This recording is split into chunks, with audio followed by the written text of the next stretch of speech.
तो it's your fault, ये आपके मोबाइल का फॉल्ट है भाई। Okay okay. 183 था the most versatile method of endurance training. Endurance training को बढ़ाने का बेहतरीन, वर्सटाइल कहते हैं जो मुख्तलिफ तरीक़ों से आप वो ट्रेनिंग कर रहे हैं। कसीरुल जहत आप इसको कह सकते हैं, मुख्तलिफ तरीक़ों से। वर्सटाइल, हरफन मौला जिसे आप कहते हैं ना, उसको वो भी आम लफ्ज़ों में उसको हम वर्सटाइल कहते हैं। तो ये इंटरवल ट्रेनिंग जो है ये भी स्ट्रेंथ और एंड्योरेंस दोनों को बढ़ाने का बेहतरीन ज़रिया है। Circuit training, strength endurance, interval training भी स्ट्रेंथ और एंड्योरेंस को बढ़ाने के लिए होता है। फार्टलेक ट्रेनिंग सिर्फ एंड्योरेंस के लिए होता है, ठीक है। और क्रॉस ट्रेनिंग ओवरऑल कंपोनेंट्स के लिए। तो ये चीज़ें थोड़ी सी जहन में रखनी है आपने। 184 है the intensity of each bout of training, bout of running in interval training should be such that the heart rate increases from normal to between 170 to 80 beats per minute।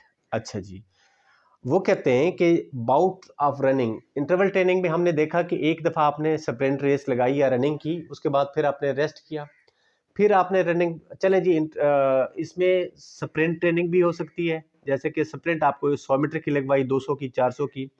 तो बाज़ औक़ात आपको ये कह सकते हैं कि एक ग्राउंड है, 1500 मीटर इसका है पूरा एरिया, तो आपने ना इसकी रनिंग करनी है, या 800 मीटर है, तो वो जो आपने 800 मीटर या 1500 मीटर की रनिंग की है, तो वो आपका एक बाउट होगा।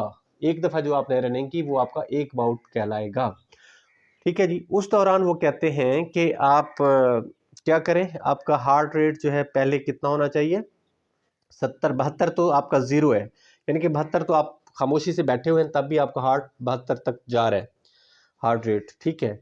तो वहाँ से आप एटलीस्ट उसमें 100 का इजाफा कम से कम और करें। ये ट्रेनिंग थ्रेशोल्ड आपको बताया था ना, तो ट्रेनिंग थ्रेशोल्ड आपका सब मैक्सिमल तक जाना चाहिए, या मैक्सिमल तक जाना चाहिए। सब मैक्सिमल इसमें बेस्ट रहता है, 85% तक हार्ट रेट आपका जाना चाहिए। तो ये 170 तक आपकी हार्ट बीट जानी चाहिए, ये आपने याद रखना है। ट्रेनिंग थ्रेशोल्ड सबको याद है?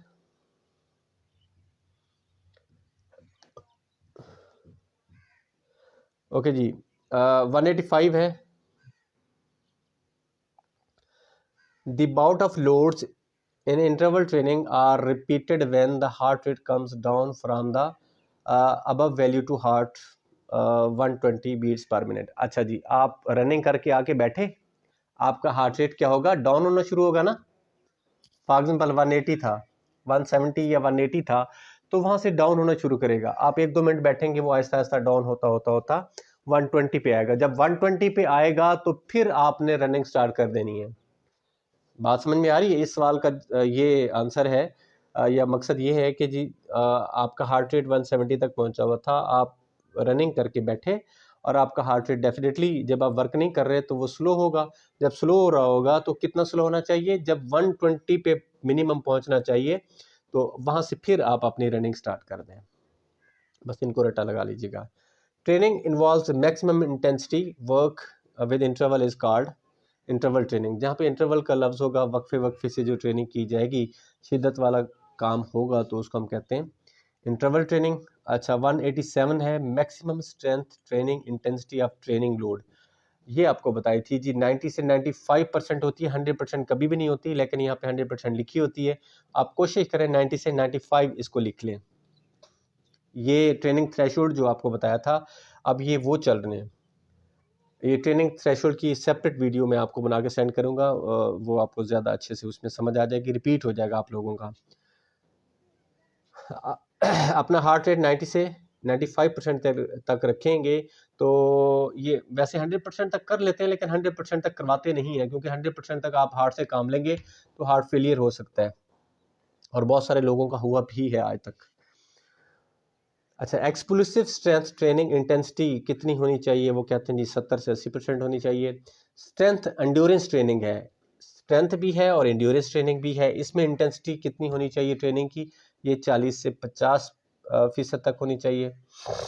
Duration of maximum strength training should be. अच्छा, जब आप मैक्सिमम स्ट्रेंथ ट्रेनिंग कर रहे हैं उसमें इंटेंसिटी बहुत ज़्यादा थी, तो उसमें टाइम कितना होगा, वो कम से कम होना चाहिए, 6 से 10 मिनट होने चाहिए। अब वो कह रहे हैं कि ड्यूरेशन ऑफ एक्सप्लोसिव, ये ऊपर वाले सवालों को इनसे रिलेट करते जाना है आपने। Duration of explosive strength training, धमाका खेज जिसमें आप स्ट्रेंथ जैसे कि बॉक्सिंग, रेसलिंग, जिसमें जंपिंग तेजी के साथ, वो एक्सप्लोसिव स्ट्रेंथ हो रही होती है। तो ये कितनी होनी चाहिए, ये भी 6 से 10 मिनट। Duration of strength endurance training जी, अच्छा ऊपर वाली जो है ना 6 to 10 मिनट, उसके मैं अगेंस्ट हूँ। जो मैक्सिमम स्ट्रेंथ ट्रेनिंग है ना, वो आपकी 2 से 4 मिनट होनी चाहिए, उसको आप 2 से 4 मिनट कर लें। इसको सर्कल कर लें, ये मैंने सर्च भी करना है या मैंने कहीं किया हुआ था, तो मुझे याद है कि वो 2 से 4 मिनट है। तो स्ट्रेंथ एंड्योरेंस है, एंड्योरेंस लंबे दौराने के लिए होती है, तो ये 15 से 30 मिनट होगा। ठीक है। 193 है जी, द टोटल बॉडी वर्कआउट, जो भी आप काम करते हैं, एक एक्सरसाइज 2 4 5 या ज़्यादा एक्सरसाइजेज आप करते हैं, वो आपका वर्कआउट है। Commonly used approach that incorporate 1 to 2 exercises of each main muscle group covering the whole body in one session। वो कहते हैं कि ट्रेनिंग के पूरे सेशन में आपके जो मेजर बड़े मसल्स हैं ना, ग्रुप ऑफ मसल है, जैसे कि बाइसेप ट्राइसेप हो गया, या आपकी लेग्स के जो बड़े मसल हैं, हैमस्ट्रिंग है और क्वाड्रिसेप मसल है, ये लार्ज मसल ग्रुप हैं। ठीक है ना, इनकी आप 1 से 2 एक्सरसाइजेज अगर आप ट्रेनिंग सेशन में रखते हैं ना, तो ये हम कह सकते हैं, सजेस्ट करते हैं कि अब आपने पूरी बॉडी की जो एक्सरसाइजेज हैं वो की हैं आपने इस सेशन में। इसको हम कहते हैं टोटल बॉडी वर्कआउट होगा। 194 है, the dash approach is mainly used for people who wish to maximise hypertrophy of selected muscle group. Hypertrophy क्या होता है कि किसी एक या दो या ग्रुप ऑफ मसल्स का आपने साइज बढ़ाना है। जैसे कि बॉडी बिल्डर्स हैं, वेट लिफ्टर्स हैं, वो क्या करते हैं कि बाजू के मसल्स की का साइज़ बढ़ाते हैं, लेग्स के मसल्स का साइज़ बढ़ा देते हैं, चेस्ट के मसल्स का साइज़ बढ़ा देते हैं। तो वो एक ख़ास स्पेसिफिक मसल्स के ग्रुप का साइज़ अगर वो आपने बढ़ाना है, उसको हाइपरट्रॉफी कहते हैं।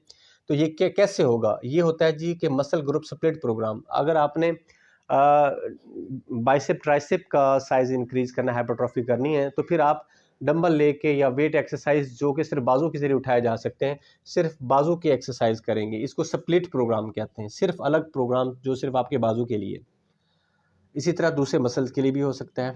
अच्छा, इन प्लायोमेट्रिक ट्रेनिंग में, या प्लायोमेट्रिक जो वर्ड है इसका लिटरली मीनिंग क्या है, प्लायो का वो कहते हैं मूव्ड, ठीक है, और मैट्रिक लंबाई के रुख। प्लायो मूव और मैट्रिक लंबाई, यानी कि तेज़ी के साथ इसकी लंबाई मूव करती है, कम या ज़्यादा। लंबाई ने कैसे मूव करना है, या तो कम हो रही हो या ज़्यादा। तो जब हम जंप करते हैं तो तेज़ी के साथ नीचे होते हैं, तो साइज़ लंबाई कम हो जाती है, और फिर जंप करते हैं ऊपर की जानिब या आगे की जानिब, तो फिर इसमें लेंथ बढ़ जाती है, इसलिए इसको प्लायोमेट्रिक कहते हैं। अब आ रहे जी कि plyometric originally appeared in Russian sports literature.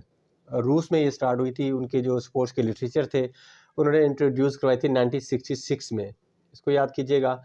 Plyometric exercise relies on quick body action, तेज़ी के साथ। आपने बॉक्सर्स को देखा होगा, आपने स्प्रिंटर को देखा होगा, आपने जिमनास्ट को देखा होगा, तो वो बड़ी तेज़ी के साथ ये एक्शन परफॉर्म करते हैं तो उसके लिए उनको क्या होती है, पावर चाहिए होती है, बहुत तेज़ी के साथ। अच्छा, फार्टलिक ट्रेनिंग जो एंड्योरेंस के लिए होती है, फार्टलिक एक स्वीडिश टर्म है, स्विट्ज़रलैंड की। तो इसका मतलब है स्पीड प्ले, यानी कि इसमें स्पीड कम या ज़्यादा की जाती है, स्पीड वेरी है, इसको स्पीड प्ले भी कहा जाता है। 199 है। अच्छा, इसमें क्या होता है कि आड़े टेढ़े तिरछे रास्तों पे जब आप चले, ट्रैक से निकले बाहर रोड पे, रोड के बाद फिर कच्ची सड़क आ गई, कच्ची सड़क के बाद फिर कीचड़, पानी, रेत, मिट्टी, ठीक है, पथरीला रास्ता। तो हर रास्ते पे आप सेम स्पीड के साथ नहीं भाग सकते, आपकी स्पीड का खेल है ये, जिसमें स्पीड वेरी कर रही है, कम या ज़्यादा हो रही है, इसलिए इसको स्पीड प्ले का नाम दिया जाता है। अच्छा, देन आ जाता है जी weight training is the common type of strength. Definitely strength आपने बढ़ानी है तो आपको वेट ट्रेनिंग करना पड़ेगी for developing the strength and size of skeletal muscle. तो स्ट्रेंथ कैसे बढ़ाई जा सकती है, दो तरीके हैं, या जो स्केलेटल मसल है इसके जो रेशे हैं इसका साइज बढ़ा दें या इनकी तादाद बढ़ा दें। उसके बाद है weight training utilize the force of gravity in the form of weighted bar. अच्छा, जो आपने वज़न उठाना है डेफिनेटली उसके ऊपर ग्रेविटी का असर भी हो रहा है। डंबल्स उठा रहे हैं, ठीक है, जो एक हाथ से उठाए जा रहे हैं, या फिर बारबेल होता है, वो एक लंबी बार होती है, उसकी साइडों पे प्लेटें लगाई जाती हैं, उसको बारबेल्स कहते हैं।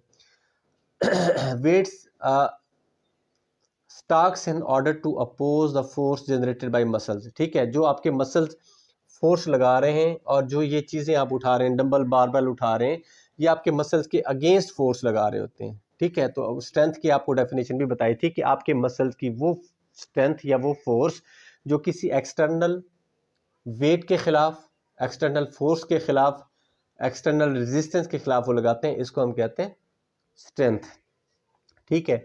तो ये वेट ट्रेनिंग आ जाएगा जी। इसमें कंसेंट्रिक और इसेंट्रिक दोनों कंट्रैक्शन होती हैं, क्योंकि वेट उठा के आपने अपने बाजू को मोड़ना भी है, सीधा भी करना है, फ्लेक्शन और एक्सटेंशन दोनों होती हैं, जाविया कम हो रहा होता है और बढ़ भी रहा होता है। 21 है जी रेजिस्टेंस ट्रेनिंग, इसी का नाम वेट ट्रेनिंग है, इसी का नाम स्ट्रेंथ ट्रेनिंग है, एक ही चीज़ है। Resistance training muscle strengthen by making your muscle work against a weight और फोर्स, वही बात आ गई जो मैंने आपको 3 अल्फाज लिखे थे, वही बार बार रिपीट हो रहे हैं। Develop cardiovascular fitness is the purpose of continuous running, वो कहते हैं जी कि कंटिन्यूस रनिंग, आप मुसलसल दौड़े जा रहे हैं, दौड़े जा रहे हैं, दौड़े जा रहे हैं, ठीक है, स्लो स्लो दौड़े जा रहे हैं, तो इसका मकसद क्या होगा कि आपके दिल और खून की नालियों की फिटनेस को बढ़ाएं। और कार्डियोवैस्कुलर फिटनेस का आपको बताया भी यही था डेफिनेशन, कि आपके हार्ट और ब्लड वेजल्स की सलाहियत कि वो ज़्यादा लंबे अरसे तक के लिए आपकी बॉडी को ब्लड सप्लाई कर सकें, ये कार्डियोवैस्कुलर फिटनेस कहलाती है, या एंड्योरेंस भी इसको हम कहते हैं। देन है 203 develop a range of components used by games player is the purpose of fartlek training. हाँ जी, range of components used by games players, हाँ जी, जो फाटलिक है उसमें हमने कहा कि इसका नाम स्पीड प्ले है। तो गेम्स के जो प्लेयर हैं, फुटबॉल का, हॉकी का, या किसी भी गेम का प्लेयर है, आपने कभी उनके देखा है कि कभी कभी तो वो बहुत ज़्यादा स्पीड के साथ भाग रहे होते हैं, ठीक है, कभी वो आराम से जॉगिंग कर रहे होते हैं, कभी बिल्कुल स्लो चल रहे होते हैं, ऐसा होता है कि नहीं होता? बोलें। सो गए हैं मेरे बच्चे सारे, बाकी बच्चे सो गए हैं? ओके जी। आप अगर गौर करें ना, गेम्स प्लेयर क्या करते हैं, कभी उनकी स्पीड बढ़ रही होती है, कभी कम हो रही है, कभी तेज़ दौड़ रहे होते हैं, कभी जॉगिंग कर रहे होते हैं, कभी वॉक कर रहे होते हैं, कभी स्लो हो जाते हैं, रुक भी जाते हैं बाज़ औक़ात। तो ये सारा कुछ स्पीड है, तो ये किस ट्रेनिंग में होता है? फार्टलेक ट्रेनिंग में होता है। 204 है develop strength speed and muscular endurance. इसमें स्ट्रेंथ और स्पीड भी है, आपको बताया कि इंटरवल ट्रेनिंग में स्ट्रेंथ और एंड्योरेंस दोनों इसका मकसद है, तो ये इंटरवल ट्रेनिंग होगा। Develop strength and muscular endurance, ठीक है। स्ट्रेंथ और मस्कुलर एंड्योरेंस इसका वैसे बनता तो इंटरवल ट्रेनिंग है, क्योंकि जो वेट ट्रेनिंग है ना, ये मोस्टली आपके स्ट्रेंथ को बढ़ाती है, तो इसको आई थिंक इंटरवल कर लें तो ज़्यादा बेहतर होगा। 205 की बात कर रहा हूँ मैं, 205 का भी इंटरवल होना चाहिए, क्योंकि वेट ट्रेनिंग आपका मोस्टली स्ट्रेंथ को बढ़ाता है, स्ट्रेंथ और एंड्योरेंस दोनों के लिए इंटरवल होना चाहिए। 206 है, इनके ऊपर ना सर्कल करते जाया करें, मैं फ्री टाइम में फिर इनको कंफर्म करके।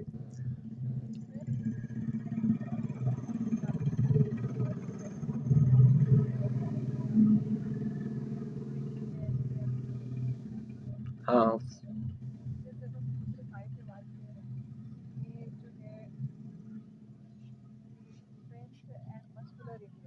हाँ, तो दो है ना, स्ट्रेंथ और एंड्योरेंस। मेरी बात सुने ना, जहाँ पे अगर तो अकेला होता है ना स्ट्रेंथ, तो वो वेट ट्रेनिंग का मकसद है स्ट्रेंथ पैदा करना, लेकिन जहाँ पे इंड्योरेंस आ जाता है, तो स्ट्रेंथ और इंड्योरेंस दोनों जो है ना, या तो सर्किट ट्रेनिंग में बेहतर होती हैं, या फिर इंटरवल ट्रेनिंग में होती हैं। वेट ट्रेनिंग में सिर्फ स्ट्रेंथ बेहतर होती है, इसलिए मैं कह रहा हूँ। 206 है develop power is the main purpose of, power कौन जनरेट करता है? डेफिनेटली आप देख लें, स्ट्रेंथ और पावर क्या है? वेट ट्रेनिंग क्या है, तो ऊपर वाले को इंटरवल ही कर लें आप लोग। 207 है पीरियड्स ऑफ इंटेंस वर्क, शिद्दत वाले काम का जो दौरानी है आपका, interested with the time rest in, जिसमें आपका मतलब शिद्दत के साथ आप रेस्ट भी कर रहे हैं, तो डेफिनेटली वो इंटरवल ट्रेनिंग होगा। In fartlek training intensity is measured by -% of maximum heart rate. ठीक है जी, कि जो फार्टलिक ट्रेनिंग है ना, उसमें आपका जो हार्ट रेट है, मैक्सिमम हार्ट रेट, ये कैसे होता है, VO2 मैक्स के ज़रिए भी किया जाता है। और VO2 मैक्स का टेस्ट कैसे है, किसी को पता है VO2 मैक्स क्या होता है? Maximum volume of oxygen Uptake, कोई इंसान कितना ऑक्सीजन का वॉल्यूम अपने फेफड़ों में भरता है, इसको हम कहते हैं VO2 मैक्स। और इंटरवल, ये जो फार्टलिक ट्रेनिंग है उसमें भी स्पीड होती है, तो ये इसका टेस्ट किया जाता है, जो ट्रेडमिल है उसके ऊपर एक फिक्स स्पीड के साथ खिलाड़ी को दौड़ाया जाता है, और दौड़ने से पहले उसको ऑक्सीजन का सिलेंडर के साथ मास्क, V2 ऑपरेटस होता है, वो पहनाया जाता है कि वो हवा से ऑक्सीजन नहीं ले रहा बल्कि उस सिलेंडर के साथ से ऑक्सीजन ले रहा है। अच्छा और उसके साथ गेज लगी होती है, जो कि वो जिस पे पता चल रहा होता है जी कि अब अगर ये रनिंग नहीं कर रहा तो उस वक्त ऑक्सीजन कितना लेके जा रहा है। जब आपकी स्पीड वॉकिंग वाली कर दी जाती है, आप उस पर चलना शुरू कर देते हैं, आपकी फिर नोट किया जाता है कि अब आप ऑक्सीजन कितना ले रहे हैं, फिर जॉगिंग पे बढ़ा दी जाती है, फिर रनिंग पे, और फिर स्प्रिंट पे बढ़ा दी जाती है तेज़, तो तब देखा जाता है कि अब आप ऑक्सीजन कितना मैक्सिमम लेके जा रहे हैं अपने फेफड़ों में, वो उस गेज पे नज़र आ रहा होता है। तो ये ट्रेनिंग डेफिनेटली स्पीड से रिलेटेड है। तो फार्टलिक ट्रेनिंग में ये V2 मैक्स का जो परसेंटेज है हार्ट रेट का, ये निकाला जाता है। एक तरफ वो हार्ट रेट बता रहे होते हैं मशीन, अब आपका हार्ट रेट इतना है, और एक तरफ वो बता रहे होते हैं कि आप ऑक्सीजन कितना लेके जा रहे हैं। तो ये बड़ा इंपॉर्टेंट क्वेश्चन है, इसको ज़रा नोट कर लें, आने के चांसेस होते हैं इसके, इस तरह के क्वेश्चन के। अच्छा, वो कहते हैं in weight training intensity is measured in 1 repetition maximum. Weight training में क्या है, जिसमें रिपीट हो रहे होते हैं, डंबल या वजन उठा के आपने एक दफ़ा फुल रेंज ऑफ मोशन के साथ आपने कंट्रैक्शन की, तो रेपिटेशन जिसमें होंगी मैक्सिमम, वो होगा, इसको RM कहते हैं, रेपिटेशन मैक्सिमम RM, जिसमें एक RM का वर्ड इस्तेमाल हो रहा हो कि आपने वजन उठा के एक दफ़ा कंट्रैक्शन पूरी करनी है, तो ये 1 रेप भी इसको कहते हैं, 1 RM भी कहते हैं। तो ये आपका वेट ट्रेनिंग होगा। 2010 है जी प्लायोमेट्रिक ट्रेनिंग में क्या होता है, muscle is lengthen and then rapidly shorten, muscle तेज़ी के साथ लेंथन होते हैं और शॉर्टन होते हैं, तो ये जंप शम्प की ट्रेनिंग जितनी है उसकी एग्जांपल आ जाती हैं, ये प्लायोमेट्रिक ट्रेनिंग होगा। 2011 है फ्लेक्सिबिलिटी ट्रेनिंग, इसमें क्या होता है, intensity is measured as percentage of range of motion, ROM का मतलब क्या, रेंज ऑफ मोशन, याद रख लें। रेपिटेशन ऑफ मूवमेंट स्ट्रेंथ में होता है, VO2 या percentage of maximum heart rate आपका कितना, वो फार्टलिक ट्रेनिंग में होता है। और रेंज ऑफ मोशन, आपके जॉइंट्स की रेंज ऑफ मोशन कहाँ तक है, ROM, कहाँ तक ये मूव कर सकते हैं, ये फ्लेक्सिबिलिटी ट्रेनिंग इससे मेजर की जाती है कि किस बंदे के जोड़ों में कितनी फ्लेक्सिबिलिटी है, कहाँ तक उसकी मूवमेंट हो सकती है। कुछ आप लोग बच्चे ऐसे देखे होंगे, ख़ासतौर पे फीमेल बेबी जो होती हैं बच्चियाँ, उनकी कोहनियाँ जो है ना 180 से भी वो थोड़ा सा नीचे की तरफ बेंड हो जाती हैं और दरमियान से उभर जाती हैं। ऐसे बच्चियाँ आपने देखी हैं ना, मैंने तो अपनी ज़िंदगी में बहुत सारे छोटे-छोटे बच्चे देखे हैं, और मोस्टली कोई गर्ल्स भी ऐसे हो सकते हैं, बड़े बच्चे जो जिनका ये इस जगह के ऊपर होता है। ठीक है, तो इट्स मीन कि ये रेंज ऑफ मोशन, उनका कोहनी का जो जोड़ है वो और ज़्यादा 180 से भी ज़्यादा नीचे की तरफ मूव कर सकता है। इट्स मीन कि उनमें फ्लेक्सिबिलिटी बहुत ज़्यादा होती है, बच्चों में ख़ास तौर पे। 2012 है इन सर्किट ट्रेनिंग, याद रख लें, 2 बातें आ जाएंगी इसमें। The performer moves from one station to the next with the exercise period and rest period. ठीक है जी, तो ये सर्किट ट्रेनिंग में आ जाएगा। अच्छा, ये रेस्ट पीरियड नहीं होता, रेस्ट पीरियड को निकाल दें, ये मिस्टेक हो गई है इनसे, रेस्ट पीरियड नहीं होता, एक्सरसाइज पीरियड होते हैं, क्योंकि कंटिन्यूसली इसमें ट्रेनिंग की जाती है। रेस्ट आ जाएगा तो फिर वो इंटरवल ट्रेनिंग की बात आ जाती है। ठीक हो गया। तो ये सर्किट ट्रेनिंग की बात हो रही है। रेस्ट पीरियड को काट दें। 213 है dash cells are responsible for taking oxygen, तो definitely red blood cells responsible हैं। और 214 है maximum heart rate MHR can be measured by using the formula. ये कितना आप निकाल सकते हैं अपनी एज में से, सॉरी 220 में से अपनी एज माइनस कर देंगे। ठीक हो गया, क्लियर है? ओके जी, ट्रेनिंग का चैप्टर हुआ क्लोज, सब्जेक्ट पूरा कंप्लीट हो गया। और आई थिंक इसका एक टेस्ट होना चाहिए अच्छे वाला। जो पहले आपका टेस्ट था वही टेस्ट दोबारा अपनी ईमानदारी से करने की कोशिश कीजिएगा। आप पहले इसको पढ़ लें, एक दफ़ा रीड आउट करने के बाद 200 सवाल हैं, 1 घंटा आपको लगेगा, सारा दिन है, शाम के वक्त 1 घंटा निकाल के इसको पढ़ लीजिएगा। पढ़ने के बाद वही जो टेस्ट है जिसके आपने मार्क्स शेयर नहीं किए थे, जिसको मैंने कहा था कि प्री टेस्ट समझें, ट्रेनिंग वाला, जी बहुत 2-3 लोगों ने किए थे सिर्फ, जी सब ने नहीं किए थे, 2-3 लोगों ने किए थे। तो रात इसको फिर दोबारा, आज रात चूँकि क्लास नहीं होगी तो आप लोग ये टेस्ट करके सेंड कीजिएगा ईमानदारी के साथ। Okay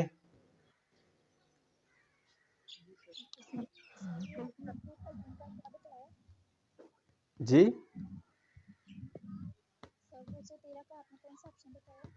red blood cells. Okay जी।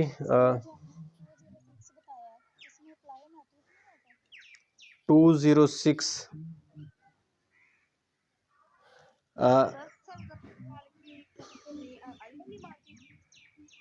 समझ नहीं आई बात की। 1 मिनट पहले 206 का बता दूं कि ये वेट ट्रेनिंग है, प्लायोमेट्रिक नहीं है। पावर जनरेट करने के लिए वेट ट्रेनिंग इस्तेमाल की जाती है। अब कोई और बोल रहे थे, वो बता दें कौन थे।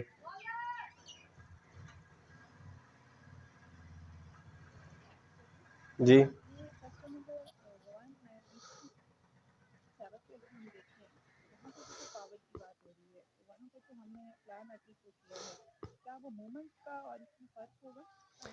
आप मेरी बात सुने ना, exercise relax and quick body action. Quick body action किस में होते हैं? जो तेजी के साथ आप मसल्स को मूव करवाते हैं, तो वो प्लायोमेट्रिक में होता है।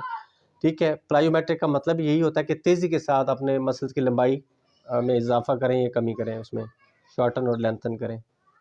बॉक्सिंग की एग्जांपल को याद करना कि बॉक्सिंग में आप क्या करते हैं, तेजी के साथ 5 पंच मारते हैं। ठीक है, तो वहाँ पे तो प्लायोमेट्रिक आएगा ना। पूरी स्टेटमेंट को जब आप पढ़ेंगे तो समझ आ जाएगी बात आपको। जी अब कोई और बात कर रहे थे।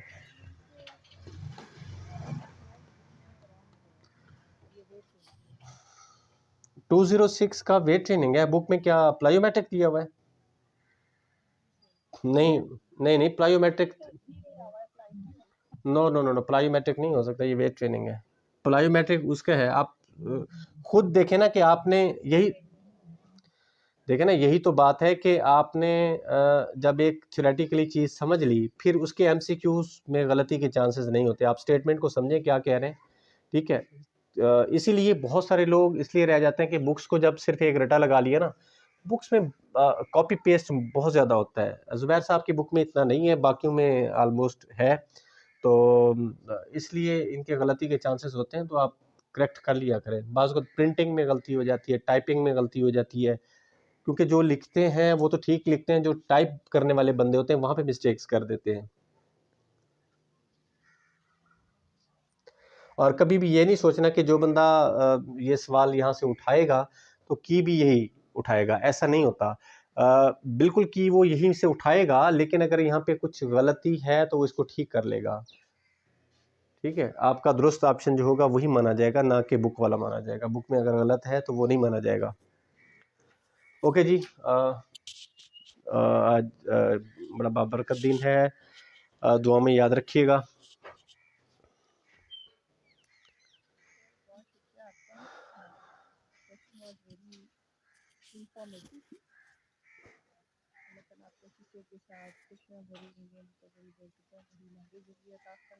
आमीन आमीन।